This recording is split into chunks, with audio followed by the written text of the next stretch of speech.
একবার বলেন ইন্না লিল্লাহি ওয়া ইন্না ইলাইহি রাজিউন। একজনের একটা ছোট্ট মেয়ে 3 দিনের মারা গিয়েছে।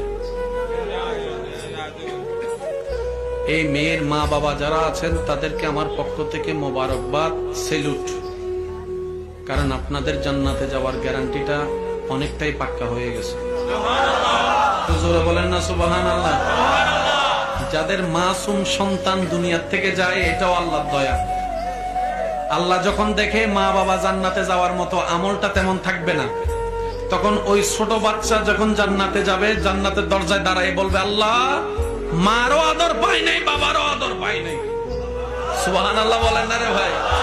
আল্লাহ মারও আদর পাই নাই, বাবারও আদর পাই নাই, মা ডাকারও সুযোগ পাই নাই, বাপ ডাকারও সুযোগ পাই নাই।